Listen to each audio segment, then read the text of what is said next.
నమస్కారం city news సమాహారానికి స్వాగతం. నా పేరు విశ్వనాథ్. పరిసరాల పరిశుభ్రతకు ప్రతి ఒక్కరూ సహకరించాలన్నారు సర్పంచ్ అంతటి అన్నయ్య గౌడ్. సుల్తానాబాద్లోని సుభాష్ నగర్లో గురువారం వార్డు సమస్యలను అడిగి తెలుసుకున్నారు సర్పంచ్. డ్రైనేజీలు, సీసీ రోడ్లు నిర్మించేందుకు కొలతలు తీసుకున్నారు. అనంతరం ప్రభుత్వ ప్రైమరీ స్కూల్, అంగన్వాడీ స్కూళ్లను తనిఖీ చేశారు సర్పంచ్. ఆయన వెంట వార్డు సభ్యురాలు ఆరపల్లి మనెమ్మ, కాలనీ వాసులు ఉన్నారు.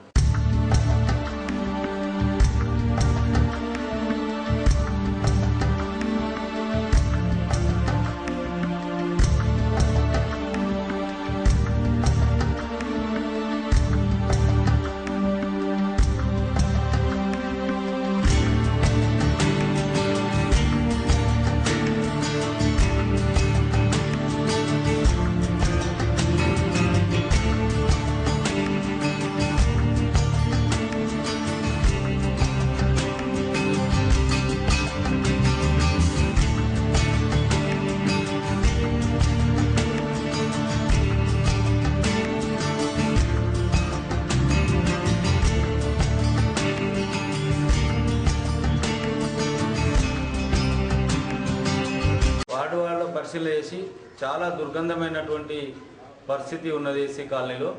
మరి దాన్ని ప్రత్యేకమైనటువంటి మరమ్మతులు చేయడానికి సిసి రోడ్లు, డ్రైనేజీలు, అదేవిధంగా మరి ప్రత్యేకమైనటువంటి త్రాగునీటి సమస్య కూడా తీవ్రంగా ఉన్నది. దీని మీద ప్రత్యేక ప్రణాళికలు చేయడానికి ఈరోజు కొలతల ప్రకారంగా కొలతలు చేయడం జరిగింది. అదేవిధంగా ఇక్కడ ఏదైతే ఎస్సీ కాలనీలో మరి ప్రైమరీ స్కూల్ ఉన్నది, ఆ స్కూల్లో కూడా విద్యార్థులు మరి 2 ఉపాధ్యాయులు ఉన్నారు. ఈ స్కూల్కు ఉండబడినటువంటి చిన్న చిన్న ఇబ్బందులు ఉన్నాయి. కాంపౌండ్ వాళ్ళు అది ప్రభుత్వం దృష్టికి తీసుకుపోయి దాని వెంటనే నిధులు మంజూరు చేయించి రాజీవ్ విద్యా మిషన్ ద్వారా మంజూరు చేయడానికి మేము మా వంతు ప్రయత్నం చేస్తాము. ఈ యొక్క ఎస్సీ కాలనీలో ఉండబడినటువంటి అంగన్వాడీ సెంటర్లో మరి సమయానికి ఆ టీచర్ కానీ పిల్లలు కూడా లేరు. మరి దాని మీద కూడా ఉన్నతాధికారులకు నేను ఫిర్యాదు చేయడం జరుగుతుంది. ప్రజాక్షేమం కోరుకోవాల్సినటువంటి ప్రతి పౌరుడు బాధ్యత. మన యొక్క చుట్టుపక్కల ఉండబడినటువంటి గృహాల యొక్క యజమానుల యొక్క బాధ్యత. వారి యొక్క చుట్టూ ప్రాంతాన్ని అశుభ్రత లేకుండా శుభ్రత ఉండే విధంగా వారి అంత సహకారం కూడా చేయాలి. మురిగిపోయినటువంటి వ్యర్థ పదార్థాలను రోడ్ల మీద వేయడం వల్ల దోమలు, ఈగలతోని మరి అనేకమైనటువంటి ఆరోగ్యకరమైనటువంటి సమస్యలు వస్తాయి. కాబట్టి ఆ యొక్క చెత్త బుట్టలను ఈ ఫస్ట్ ఎస్సీ కాలనీలో ఇవ్వడం జరుగుతుందని, అదేవిధంగా సీసీ రోడ్లు, డ్రైనేజీలు కూడా ప్రణాళికలు తయారు వెంటనే పనులు ప్రారంభం చేయడం జరుగుతుంది. టీవీ9 ABN ఛానళ్లను పునరుద్ధరించాలంటూ వరంగల్లో జర్నలిస్టులు నిరసన తెలిపితే వారిపై సీఎం కేసీఆర్ లాఠీచార్జ్ చేయించడం అమానుషమని తీవ్రంగా ఖండించారు యువజన కాంగ్రెస్ పెద్దపల్లి నియోజకవర్గ అధ్యక్షుడు ఉట్ల వరప్రసాద్. సుల్తానాబాద్ లో మీట్ ది ప్రెస్ లో మాట్లాడారు. ఛానళ్లను బంద్ చేయడం నియంత్రిత ధోరణి అని మండిపడ్డారు.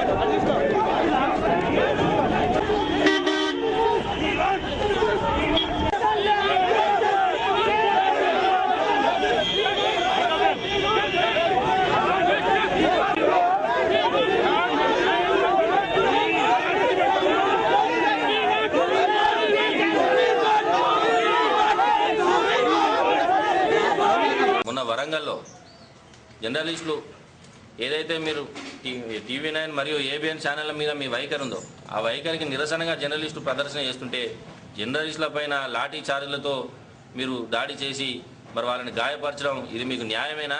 ఇదేనా మీ వైఖరి మరి జర్నలిస్టుల పైన అని చెప్పి మిమ్మల్ని ప్రశ్నిస్తా ఉన్నాం.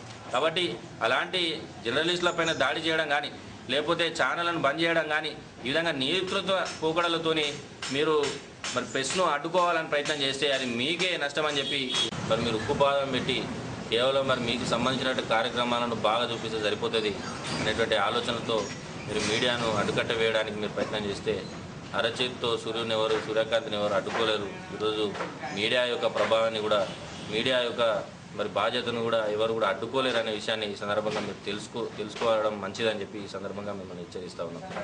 దళితుని ముఖ్యమంత్రిని చేస్తా అని మాట తప్పినరా లేదా? మాట తప్పిన మిమ్మలను ఏ విధంగా ప్రజలు విశ్వసిస్తారని చెప్పి మనం ప్రశ్నిస్తూ ఉన్నాం. చూడలేదా, ఈరోజు మీరు 3.5 సంవత్సరాల వరకు కరెంటు రాదు అని చెప్పి మీరు ప్రజలను మభ్యపెట్టే ప్రయత్నం చేయడం, ఇది మీరు ప్రజలను మోసం చేయడం కాదా? అప్పుడేమో సాధ్యమవుతుందని చెప్పిండ్రు, ఇప్పుడేమో సాధ్యం కాదని మాట్లాడుతున్నారు. ఈరోజు టీఆర్ఎస్ ఉప ముఖ్యమంత్రి రాజయ్య గారు మా పార్టీకి సంబంధించిన నాయకుడు కాకపోయినా మా దళితుడు కాబట్టి ఈరోజు మేము ఆయన మీద అభిమానంతో మాట్లాడుతున్నాం. రాజయ్య గారిని వరంగల్ నిండు సభలో మీరు చులకనగా మాట్లాడడం, దళితుల పట్ల మీకు ఉన్నటువంటి వైఖరి మాకు చాలా స్పష్టంగా అర్థమవుతా ఉంది. ఈరోజు దళితులను ముఖ్యమంత్రిని చేస్తా అన్నారు, చేయలేదు. సరే, రాజయ్య గారిని మీరు ఉప ముఖ్యమంత్రిని చేసిరు, ఆయన మీద మీ వైఖరి ఏంటిది? ఆ విధంగా ఒక ఉప ముఖ్యమంత్రిని, మీరు చేసినటువంటి ఉప ముఖ్యమంత్రిని మీరు ఆ విధంగా వేదిక మీద అవమానించడం మీకు సబబేనా అని మిమ్మల్ని ప్రశ్నిస్తూ ఉన్నాం. అలాగే నేను ప్రజలను కూడా విజ్ఞప్తి చేస్తున్నా, కేసీఆర్ గారు పదే పదే ఈ విధంగా మాట తప్పుతూ ఇష్టం వచ్చినట్టుగా మాట్లాడుతున్నటువంటి పరిస్థితుల లోపల కాంగ్రెస్ శ్రేణులు కానీ ప్రజలు కానీ మరి పెద్ద ఎత్తున ఆయన మీద నిరసనకు మనం కూడా సిద్ధం కావాల్సినటువంటి అవసరం ఉందని చెప్పి ఈ సందర్భంగా తెలియజేస్తున్నాం. డీజిల్ ట్యాంకర్ ఓ వ్యాన్ ఢీకొన్నాయి. క్షణంలో పెను ప్రమాదం తప్పింది. సుల్తానాబాద్ మండలం భూపతిపూర్ దుబ్బపల్లి మార్గ మధ్యంలో రాజీవ్ హైవేపై రోడ్ ప్రమాదం జరిగింది. డీజిల్ ట్యాంకర్, కూరగాయల వ్యాన్ రెండు సుల్తానాబాద్ వైపు వేగంగా వస్తున్నాయి. కూరగాయల వ్యాన్ ఓవర్టేక్ చేస్తుండగా ముందుగా వస్తున్న వాహనాన్ని తప్పించబోయి పక్కనే వెళ్తున్న డీజిల్ ట్యాంకర్ ను కూరగాయల వ్యాన్ ఢీకొట్టింది. ఈ ప్రమాదంలో డీజిల్ ట్యాంకర్ డివైడర్ పైకి దూసుకెళ్లింది. డీజిల్ ట్యాంకర్ లో డీజిల్ అన్లోడ్ చేసి వస్తుండగా ఈ ప్రమాదం జరిగింది. ఎవరికి ప్రాణహాని జరగలేదు.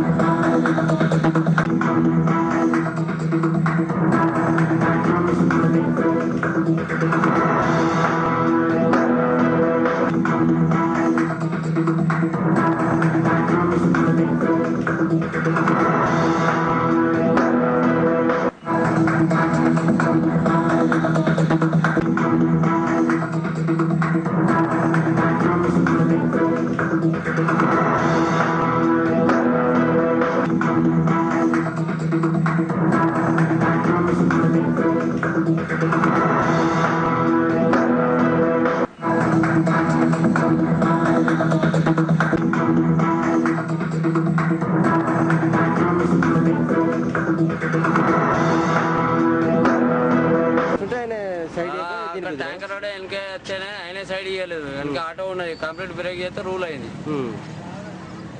అమరవీరుల ఆశయాలకు పునరంకితం కావాలన్నారు సిపిఐ రాష్ట్ర సమితి సభ్యుడు రామయ్య. సుల్తానాబాద్ లో సిపిఐ కార్యకర్తల సమావేశం గురువారం జరిగింది. తెలంగాణ సాయుధ పోరాటంలో అసువులు బాసిన అమరవీరులకు శ్రద్ధాంజలి ఘటించారు.